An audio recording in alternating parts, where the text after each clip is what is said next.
Bienvenidos a una nueva edición de Vigo a Debate y la actualidad económica manda. Estamos en un momento realmente complicado por todo lo que está ocurriendo en Ucrania, que está teniendo trascendencia en todo el planeta. Mi idea inicial, evidentemente, hoy era hablar de la reforma laboral, que es otro aspecto importante que entra en vigor este año, que supone cambios importantes, las relaciones de los empresarios con los trabajadores, pero también hemos dado una pincelada de actualidad con todo lo que está ocurriendo y cómo está afectando a nuestra economía. Así que saludamos a nuestros invitados, que son al final los que nos van a enseñar e ilustrar en el día de hoy. En primer lugar está con nosotros el presidente de la Confederación de Empresarios de Pontevedra, Jorge Cebreiros. ¿Qué tal? Muy buenas tardes. Hola, buenas tardes. También está con nosotros la secretaria general de Comisións Obreiras en Vigo, Monse Carrera. ¿Qué tal? Muy boa tarde. Boa tarde. Y también nos acompaña una abogada y cofundadora del Círculo de Jóvenes Emprendedores, Alma Antón. ¿Qué tal? Muy buenas tardes. Hola, buenas tardes. Pues, aunque ya digo, el tema, yo los convoqué a los tres por la reforma laboral, pero dije, bueno, es que ellos saben y se está hablando mucho de un término que es el pacto de rentas, que me llamó la atención porque hubo una reunión el pasado lunes entre el presidente del gobierno y representantes de los empresarios y de los sindicatos y pues pidió precisamente el presidente del gobierno a empresas, sindicatos, trabajadores, administraciones que hay que realizar sacrificios para evitar una crisis económica. Y estamos viendo cómo está el alza de precios ya, por ejemplo, de los combustibles, cómo ya hay restricciones para comprar productos en el supermercado como el aceite de girasol. Así que os quería pedir una aproximación de lo que está ocurriendo y explicar también un poco a la audiencia qué es esto del pacto de rentas y si se puede hacer más contención de la que se está haciendo actualmente. Jorge, empezamos contigo. Bueno, el pacto de rentas es algo que ya se viene haciendo desde hace mucho tiempo, lo que pasa que bajo otra definición, ¿no? Que era acuerdos nacionales, acuerdos marco entre sindicatos y organizaciones empresariales para definir eso, el marco de actuación desde el punto de vista salarial, multisector, es decir, tener un marco de referencia que marcaría la línea a seguir de los diferentes convenios que se fueran firmando, ¿no?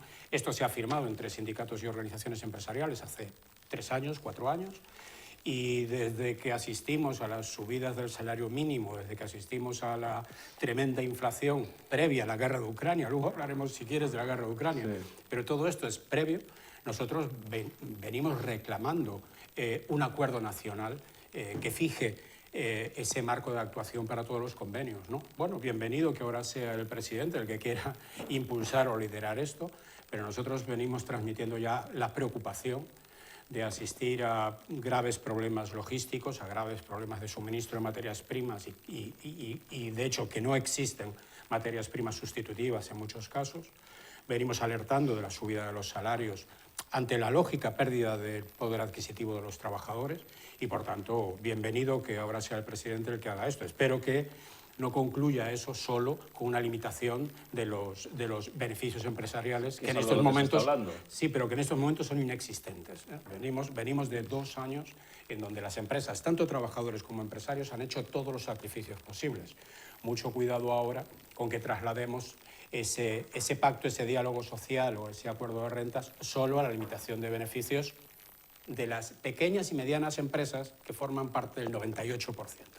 Entonces, no hagamos este acuerdo pensando en el IBEX, porque aguas abajo tenemos empresas pequeñas y medianas que han sufrido mucho y siguen sufriendo. Por la parte dos traballadores, se poden facer máis restriccións, digamos, así que a palabra tan de moda coa pandemia, máis contención? Non, por parte dos traballadores decir que para nós xa non é novo.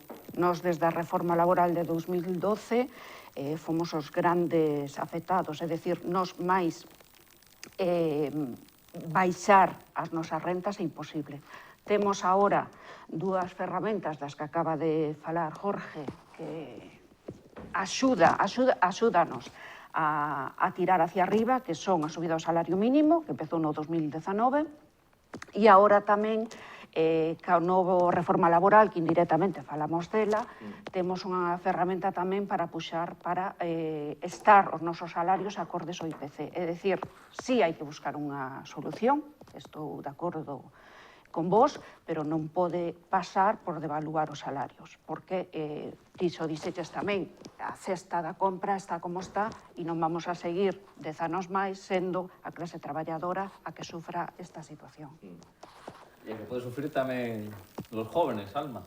Vas a hacer tú de su representante aquí hoy. No sé si también estás viendo con preocupación y que otra vez hable de este tipo de cosas.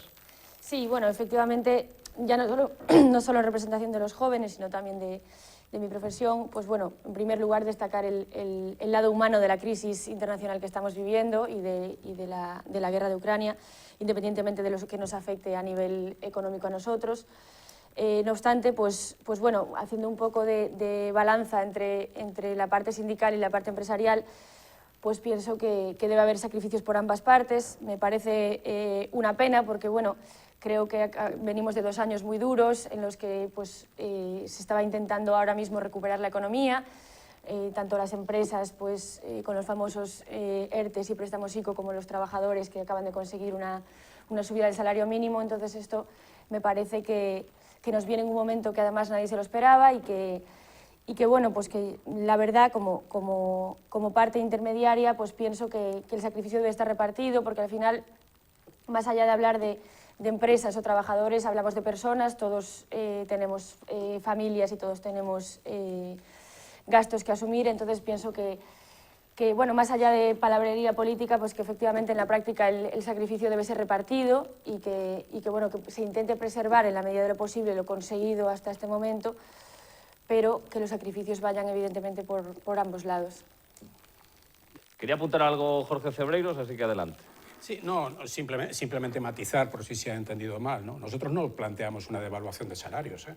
Nosotros lo que estamos planteando es que hay otras herramientas en manos de los gobiernos para que el incremento de costes salvaje que está produciéndose en las empresas no afecte a la cuenta de resultados, porque si no, indirectamente, si una empresa no es rentable, lo que va a tener que hacer es o habilitar los ERTEs, o despedir, o cerrar. Por tanto, tenemos que implantar herramientas. Una se intentó implantar con la reducción del IVA en el tema de la factura de electricidad, pero es que el IVA es deducible por parte de las empresas. Por tanto, no ha ido a su cuenta de resultados. Y hoy hemos asistido al cierre de una siderúrgica en el norte de Galicia porque no puede pagar la factura de luz. Entonces, ¿eso es bueno para los trabajadores? No. Entonces, lo que estamos pidiendo son herramientas, y no solo estatales, europeas, que nos ayuden a poder afrontar una situación coyuntural como es esta. Llevamos un año con una inflación del 5,5 y hemos cerrado febrero con una inflación del 7,4. Pero es que además el conflicto de Ucrania no estaba descontado aún. Por tanto, las subidas del trigo del 20%, la ausencia de girasol, la subida del gas y la subida del petróleo aún no la hemos vivido. Entonces, este es el escenario al que vamos. Nosotros no pedimos devaluación salarial. Lo que pedimos son herramientas para poder hacer frente al pago de los salarios. Si me permites tamén un apunte, quería un hilo que acaba de decir Alma en relación á guerra de Ucrania. É increíble que despois de 2 anos de pandemia, donde a nivel mundial se dixo que íbamos a ver a sociedade de outra maneira, que íbamos a valorar a sociedade de outra maneira, nos encontramos con situacións como que ainda non acabamos de salir dunha sexta ola e xa empezamos unha guerra en Europa. É dicir, non, isto é un tema político que increíblemente estáse a vivir despois de unha crisis pandémica que considerábamos que iba a ser un antes e o despois. É dicir, a ciudadanía, a clase traballadora, nos encontramos con unha crisis que empezou no 2008, continuamos con unha crisis que empezou no 2020 a nivel mundial e agora, xa non digo a nivel mundial, sobre todo en Ucrania e en Rusia, nos encontramos, porque nós somos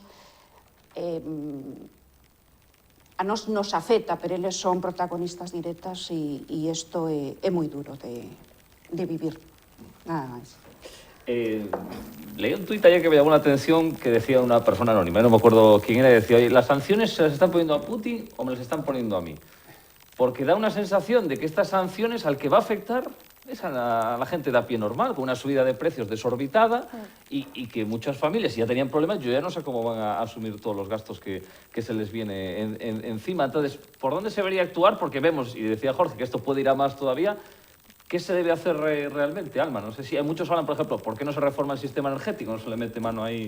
Sí, efectivamente. Yo entiendo que bueno, eso es una reforma que debería de venir desde Europa, que se regule esto de alguna manera. Y bueno, pues con respecto a la guerra, pues sí, parece mentira que al final las sanciones que se le ponen a Putin, pues las estemos pagando al final el resto de Europa. Sí que estoy de acuerdo con Montse en que durante los 2 años de pandemia nos hartamos a escuchar que nuestra visión iba a cambiar, que nos íbamos a volver más humanos, que nos íbamos a volver más solidarios, y al final, bueno, pues estamos aquí hablando de cómo nos afecta en la economía la guerra de Ucrania, ¿no? Y al final, a mí, por lo menos, yo no he vivido una guerra, pero me parece increíble, me parece inaudito que esto esté pasando. Yo no me lo podía creer. Y no me puedo creer que, bueno, a ver, entiendo que es un personaje difícil de tratar, pero que la vía diplomática no esté funcionando, o que no haya una manera de gestionar esto que no sea a golpe de bases militares, ¿no? Bueno, sí, estoy de acuerdo con lo que comentaba Montse, pero yo creo que el tema va más allá de los últimos 2 años de COVID. Se ha incrementado en los últimos 2 años, pero la falta de reflexión estratégica de la Unión Europea desde ya el último plan operativo 14-20 es brutal.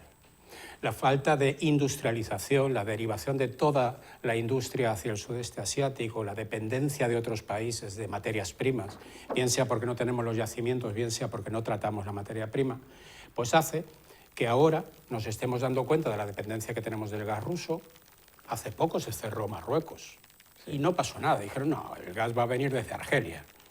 No pasa nada. Bueno, pues sí pasa. No, es que vamos a ser líderes en el vehículo eléctrico en el año 2030-2040, pero si no tenemos fábricas de baterías, no tenemos explotación de litio, se está viendo. Hoy han suspendido la cotización del mercado del níquel. ¿Por qué? Porque litio y níquel, los principales productores en el ámbito de Europa, están en Ucrania y Rusia. Por tanto, ¿dónde está la reflexión estratégica de Europa? Y acabo con el tema del gas. Cuando el Gobierno de España hace escasos 6 meses le plantea al Gobierno europeo, a la Comisión, ¿por qué no sacamos al gas del mix energético de forma que no traslade el coste a la factura eléctrica? Y fue Europa la que le dijo que no. Sí, sí. Y ahora resulta que Europa entiende 6 meses después, oiga, señores, ¿quién nos gobierna? A mí me gustaría saber en qué Europa estoy. ¿Y qué Europa vamos a tener dentro de 5 años? Más allá del conflicto humanitario gravísimo, más allá de lo cínico que resulta que los emigrantes o inmigrantes marroquíes o sirios, libaneses, no los dejemos entrar hace poquitos años en Europa y ahora con los ucranianos somos solidarios. Bueno, bienvenido sea, pero también es para hacerlo pensar, ¿no? O somos una patria de acogida o no lo somos, independientemente del color de la tez de cada uno, ¿no? Pero yo creo que Europa tiene grandes tareas que desarrollar porque no hay estrategia. Ahora estamos hablando de si vamos a ser fabricantes de componentes. Construir una fábrica de componentes competitivos no son menos de 4 o 5 años. Y en ese momento China y Estados Unidos van a seguir por delante. Claro. Y no podemos esperar tampoco 4 o 5 años, ¿no? Bueno, a una subida del kilovatio, del megavatio a 700 euros megavatio, cuando hace un año lo teníamos a la 10ª parte, esperar 2 años, pues igual nuestros nietos no ven economía en este país. Claro. Sí, efectivamente, a mí eso siempre me lo pregunto, es decir, por supuesto, creo que la globalización tiene aspectos muy positivos, pero al final sí que es verdad lo que dice Jorge, que tenemos una ultradependencia de fuera, ¿no? Por otro lado también entra el factor medio ambiente. Yo no lo sé, no sé hasta qué punto sería positivo para el medio ambiente que nosotros tengamos también centrales nucleares en nuestro país o que produzcamos nosotros nuestra propia energía. Pero bueno, yo creo que nos está dando la historia una lección de que bueno, que la globalización está muy bien para ser una Europa o para ser un mundo, pero igual tenemos que tener nuestros propios recursos para que no sucedan estas cosas. Unha cosa que falabas moitos sindicatos que é o desmantelamento da industria, que agora pues, pode ter tamén relación con como estamos agora, con esa dependencia absoluta en moitas materias primas. Sí, é o que acaba de comentar Jorge. Neste momento, sai unhas noticias ahora aínda tamén o peche dun turno de Stellantis tamén. Esta semana, sí. Entonces, sí, da produción. Por eso, desde a parte sindical, estamos preocupados e levábamos tempo avisando de que isto podría suceder. O que acabas de de comentar, Jorge, é unha reflexión que xa xa escoitei e que me pareceu interesante cando foi, creo que era o 40 aniversario do Porto, e nos, como sabedes, a nosa trayectoria sindical e social, levamos, podese decir, moitísimos anos. Mañá cumplimos 50 anos de que hubo aquí nesta cidade unha movilización polos dereitos dos traballadores a favor da democracia contra a ditadura. Mañá 50 anos. E que foi liderada polo sindicato que neste momento estou representando. Entonces, ti dices, non vivimos, tuveches a sorte de non vivir unha guerra. Sí, aquí se viviu, aquí a clase traballadora, e Jorge, non é en ningún momento sair da situación na que estamos, pero sí decir que despois de moitísimos anos agora, co que acabamos de asinar fai un mes, non queremos, o sea, estamos nun tú a tú. No momento de negociar, non tú a tú. Só fixemos, antes de ter asinada esta reforma, só fixemos porque a situación do país non lo requeriu. A verdade é que non foi fácil, non vamos a mentir. Tuvemos as nosas discrepancias, pero conseguimos chegar a un acordo porque este país o necesitaba. Entre eses obxectivos estabades a xente nova, sobre todo pensar, fai non moitos meses que saía na prensa, quitabades na prensa fotografías como Ryder, que traballaban durante, perdón, toda a mañá e toda a noite, despois se iban aos comedores sociais, é dicir, a situación que viviu e que está a vivir, porque isto ainda, tristemente, estábamos moi contentos coa reforma laboral, pero esta situación fai que moitas cousas continúen en riba da mesa e que temos pouco a pouco que as dúas partes, xunto co goberno, ir construindo cos novos mimbres que temos, e os novos mimbres que tendrán que traballar sobre as subidas dos alimentos, que hai que ver como se soluciona o tema da falta de material, de materias primas, etcétera, etcétera. Entonces, entendemos perfectamente que a situación é moi complexa. Agora ben, o que decimos, e agora o facemos con todo o dereito, é que vamos a falar neste escenario todas as partes de tú a tú, nada máis. Antes de entrar de lleno en la reforma laboral, último apunte, porque también se aprobó una subida del salario mínimo interprofesional y ahí sí que no hubo acuerdo entre patronal y sindicatos. ¿Por qué, Jorge, no estáis de acuerdo con subir el salario mínimo a 1.000 euros? Bueno, yo creo que empiezo por decir que, por complementar lo comentado antes, sí, que es bueno que la historia nos enseñe cosas, y lo que nos ha enseñado es que siempre hay que tener un plan B. Lo hacemos en las empresas, lo hacemos en nuestros hogares. Por tanto, Europa ha decidido ser sostenible, medioambientalmente cuidadosa, muy verde y demás, y ha abandonado totalmente aquello que era la industrialización, la generación de empleo de valor en la industria y ser líderes en algo en el mundo. Y abandonar un plan B, por si acaso falla el A, es complicado, porque ahora hay que retomar, no sé si se llaman centrales nucleares, no sé si se llama quemar carbón, no sé lo que tenemos que hacer, pero ahora es urgente, cuando antes podía haber sido pausado. Después, con respecto a lo que dice Montse, absolutamente de acuerdo, ¿eh? Y además tengo que decir una cosa, el diálogo social en Galicia es ejemplar. Ejemplar. Llevamos años, muchísimos años, Comisiones Obreras, la Confederación de Empresarios de Galicia y UGT, junto con el Gobierno, sentándonos y llegando a acuerdo del diálogo social. Con lo cual, esto tenemos que ponerlo en valor porque somos un ejemplo en toda España. Y yo creo que esa es la línea por la que se va a seguir, ¿eh? Nosotros vamos a apostar firmemente porque esa sea la línea. Desde el punto de vista de lo que preguntas del salario mínimo, bueno, es difícil sentarse a negociar en una mesa cuando te amenazan. Entonces, cuando te dicen, mira, la subida va a ser esta sí o sí, y no digo que la amenaza venga por parte de los sindicatos, ¿vale? Quiero dejar claro esto.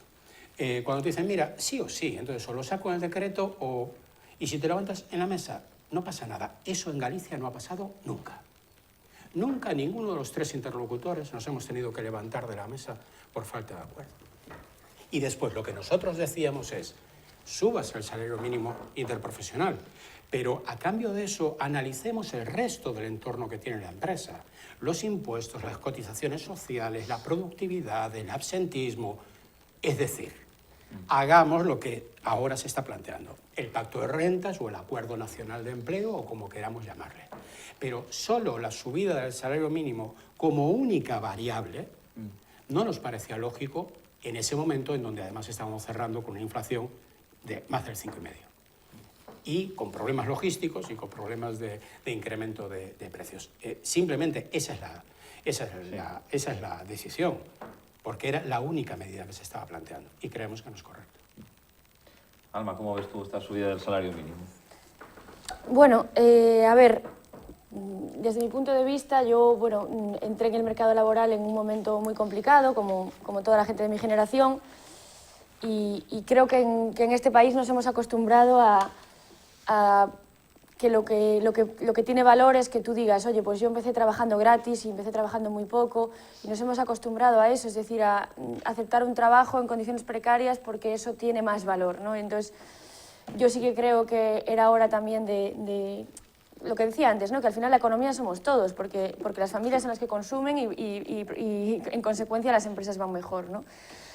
Entonces, creo que era necesario que esto sucediese, es decir, que hubiese unas condiciones mínimas, porque al final la vida ha seguido subiendo, los alquileres han seguido subiendo, la gente joven tenemos muy difícil empezar una vida, independizarnos, ya tener una familia es prácticamente impensable. Entonces sí que era necesario. Ahora bien, estoy de acuerdo con Jorge en que tiene que ir compensado. Las empresas vienen de 2 años de sufrir mucho, ¿no? Entonces, claro, pues sí que me parecía el momento, porque la gente tiene que tener unas condiciones mínimas a nivel salarial, pero por otro lado, al final es que que va antes el huevo o la gallina, ¿no? Al final que la empresa vaya bien hace que la economía vaya bien. Entonces, claro, al final pues pueden suceder medidas como las que pasan, como las que comentaba Jorge, es decir, si beneficiamos solo al trabajador y la empresa, sin embargo, sigue sufriendo el aumento de costes, pues al final, lo que comentaba él, se tiene que ir a muerto a tomar medidas que tampoco benefician al trabajador, ¿no? Entonces, entiendo que se trata de buscar un equilibrio siempre, si al final no es más que sentido común. Monse. Vale. Empiezo por un punto que no estaba en orden do día. Me saltei o primeiro, que saltou o orden do día. Diálogo, pero o tema o puse en riba da mesa, Jorge, diálogo social en Galicia. Ese para outro debate. Sí. Formas, moi ben, contido, outro debate. Le decimos al moderador que nos convoque a Sí. De iso aí. Vale. Despois, o tema do salario mínimo. Vale. A parte da postura que ten en riba da mesa Jorge, hai outra postura que sí a considero amenazante, que era do Banco de España, donde decía que a subida do salario mínimo iba a afectar o emprego. Vale. Subiu no 2019 900 euros, 2020 950, 21 congelado e agora 1000. Vale. Comisións obreiras, cando suceden cousas deste tipo, donde se pon en entredito que o que nos consideramos que é bo para a ciudadanía, que non ten ese valor que nos lle damos, fixo un estudio do ano 2019. E no ano 2019, esas dúas máximas que tiñan desde o Goberno de España non se cumpriron, nin se perdeu o emprego, nin afectou a procura de emprego. Si afectou ao que ti acabas de decir, Alma, a mellorar as condicións de vida de mozos a nivel estatal, de mozos entre 16 e 24, a un sector moi precarizado como é o agrícola. Sabemos das campañas da fresa, das campañas de hortalizas, etcétera, en que condicións están os traballadores, ou estaban. E afecta outra parte que vai conxunta, que é o traballo temporal. Ben, Truxen os datos para aquí, para a provincia de Pontevedra, non os teño de Vigo. E na provincia de Pontevedra esta mellora afectou os traballadores entre 25 e 35 anos, beneficiou as mulleres e tamén os traballadores temporais, que son os que máis sufren esta situación, e mentras que a nivel estatal mellorou sobre todo no sector agrícola, aquí mellorou no sector servicios. Entón, desde ese punto de vista, dices, é que vai afectar o emprego, non vas a... Non. Repito, estivemos desde o 2019, polos datos que nós temos, as empresas xa tiñan beneficios,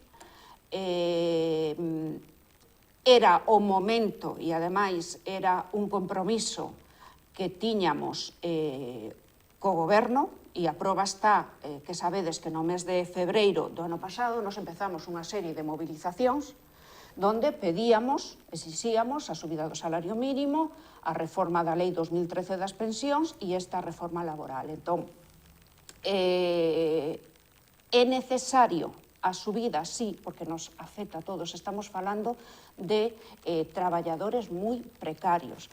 Un exemplo. Agora hai un sector que está ahora mismo en folga, que vai a empezar en folga o día 17, que é o convenio da terceira idade que se negocia a nivel de Galicia, e nos encontramos que esas limpiadoras, quen lle está subindo, quen lle subiu o salario, foi a subida do salario mínimo.